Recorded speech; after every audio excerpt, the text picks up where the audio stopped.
तो चलिए आज हम एक ऐसी बड़ी खबर से आपको अवगत कराएंगे। शायद आप भी जो सुनेंगे तो शायद आप भी कहीं ना कहीं कुछ समस्याओं का आपका हल हो सकता है, और कई ऐसी समस्याएं जो आपके सामने आ रही होंगी, शायद उन समस्याओं से आपको जूझना नहीं पड़ेगा। और जो आप शायद नहीं चाहते थे, तो कहीं अगर आपके न चाहते हुए अगर आपको ऐसी समस्या आ रही थी, तो उस समस्या का शायद आपको इस खबर को देखने के बाद में छुटकारा मिल सकता है। जी हाँ, बिल्कुल सही सुना आपने। तो क्या है वो खबर और क्या है वो मामला, वो मैं आपको बताऊंगा। जैसा कि आप लोग जानते हैं कि पिछले 2020 से एक काफ़ी बड़ी महामारी और बीमारी के तौर पर, जिससे काफ़ी लोग प्रभावित भी हुए हैं, तो एक बड़ी महामारी फैली हुई है और एक बड़ी बीमारी फैली हुई है। समय पर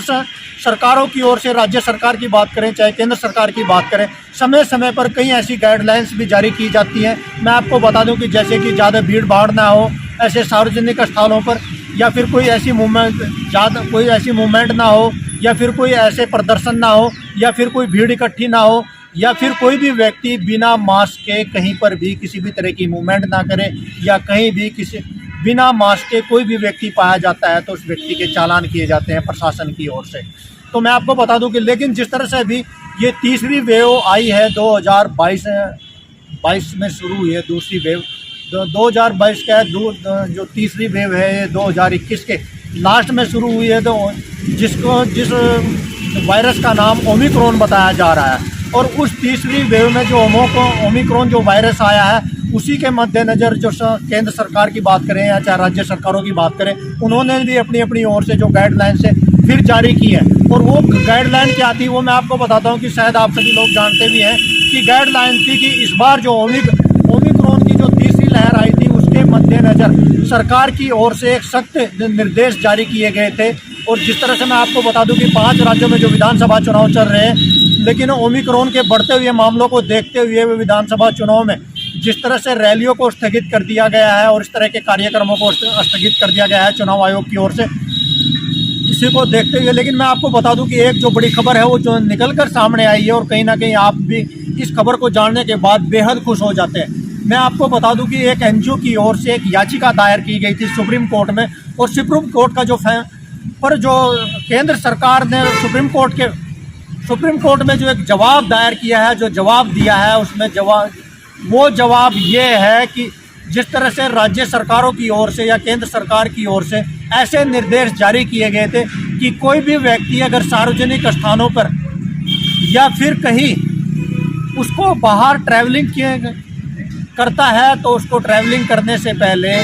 इस तरह के कई निर्देश थे, जैसे कि उसको जो वैक्सीनेशन की जो दोनों डोज है वो लगी हुई होनी चाहिए, या फिर कहीं भी जिस तरह से सरकारी कार्यालयों में जाने के लिए वैक्सीनेशन डोज का होना ज़रूरी है। और कई इस तरह से कार्यालयों में वैक्सीनेशन डोज, क्या जो व्यक्ति है वो वैक्सीनेटेड है कि नहीं है, क्या उसने वैक्सीनेशन की जो दोनों डोज है वो लगवा चुका है या नहीं है, तो इस तरह के जो सर्टिफिकेट हैं वो जांच किए जाते हैं सरकारी कार्यालयों में जाने से पहले। लेकिन मैं आपको बता दूं कि शायद अभी आपको इससे छुटकारा मिल सकता है, लेकिन मेरा अनुरोध है, ना ही मेरा इस खबर को दिखाने का एक मकसद ये है कि आप लापरवाह हो जाए, ना ही मेरा ऐसा कोई मकसद है कि आप सरकार की गाइडलाइन ना माने, लेकिन मेरा मकसद ये है कि जिस तरह से ये कोरोना वैक्सीन जो है, कई लोगों के इस तरह से कथित तौर पर कहा जा रहा था कि सरकार की ओर से अभी लगवाना अनिवार्य कर दिया गया है, और जो नहीं लगवा रहा है उसको किसी भी सरकारी कार्यालय में एंट्री नहीं दी जा रही है। तो ये इसके उन ऐसे व्यक्तियों के लिए एक बहुत बड़ी खबर है, जो ऐसे व्यक्ति हैं जिन्होंने अभी तक डोज नहीं लगवाई थी, क्योंकि कई व्यक्ति ऐसे हैं जो ये सोचते हैं कि वैक्सीनेशन डोज लेने की वजह से जो कई व्यक्ति हैं जो बीमारियों से गिर जा रहे हैं, या फिर उनका स्वास्थ्य प्रभावित हो रहा है, या उनका स्वास्थ्य खराब हो रहा है। तो कई ऐसे व्यक्ति थे जिन्होंने अभी तक वैक्सीनेशन डोज नहीं लगवाई थी, या फिर फर्स्ट डोज के बाद अभी तक सेकंड डोज नहीं लगवाई थी। लेकिन अभी सरकार की ओर से जिस तरह के जो दिशा निर्देश थे वो ये थे कि हर व्यक्ति को दोनों जो डोज हैं वो लगवाना अनिवार्य है, और जो स्वास्थ्य विभाग की ओर से मैसेज दिए जा रहे थे, और कहीं पर जिस तरह से सरकारी कार्यालयों में अनुमति नहीं दी जा रही, प्रवेश की अनुमति नहीं दी जा रही थी। तो उन ऐसे व्यक्तियों के लिए एक बड़ी खुशखबरी है। मैं आपको बता दूं कि सुप्रीम कोर्ट में जो केंद्र सरकार ने अपना जवाब दायर किया है, उसमें उन्होंने कहा है कि किसी भी व्यक्ति को मजबूरी बस ये वैक्सीनेशन डोज नहीं लगाई जा सकती है। ये उसकी मर्जी के ऊपर निर्भर करता है, वो वैक्सीनेशन डोज लगवाए या नहीं लगवाए। उसी पर हरियाणा के स्वास्थ्य मंत्री अनिल विज ने भी अपनी क्या प्रतिक्रिया दी है, ये सुनिए आप हरियाणा के स्वास्थ्य मंत्री की प्रतिक्रिया। उन्होंने आज सुप्रीम कोर्ट के आदेश आने के बाद में अपनी क्या प्रतिक्रिया दी है, सुनिए। नहीं, अगर कह रहे हैं कि बाधित नहीं किया जा सकता तो हम भी बाधित नहीं करेंगे, लेकिन अनुरोध जरूर करेंगे कि कोविड के खिलाफ सबसे मजबूत सुरक्षा चक्र वैक्सीन ही है। तो सब माँ बाप अपने बच्चों की वैक्सीनेशन करवाएं, जिसका हम अनुरोध जरूर करेंगे। तो इससे भी आदेश वापस लिए जाएंगे कि वैक्सीनेशन के बिना स्कूलों में पब्लिक प्लेस पर एंट्री नहीं दी जाएगी। तो मैंने कहा ना कि भाई हम अनुरोध करेंगे। ये अभी आपने सुना हरियाणा के शिक्षा मंत्री अनिल विज को, उन्होंने क्या कहा। उन्होंने भी कहा है कि हम किसी को बाध्य नहीं कर सकते, लेकिन इसके लिए सजग कर सकते हैं, जागरूक कर सकते हैं, क्योंकि इस कोरोना महामारी के लिए यही वैक्सीनेशन ही एक सबसे बड़ा हथियार है। और उसके लिए हम सजेस्ट कर सकते हैं, जागरूक कर सकते हैं, अनुरोध कर सकते हैं, लेकिन किसी भी व्यक्ति को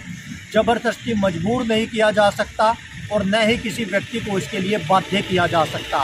जी हाँ, बिल्कुल आपने सही सुना, किसी भी व्यक्ति को वैक्सीनेशन डोज के लिए न ही मजबूर किया जा सकता है, न ही बाध्य किया जा सकता है, और न ही अगर किसी व्यक्ति ने वैक्सीनेशन डोज नहीं लगवाई है तो किसी भी व्यक्ति को सरकारी कार्यालय में प्रवेश करने देने के लिए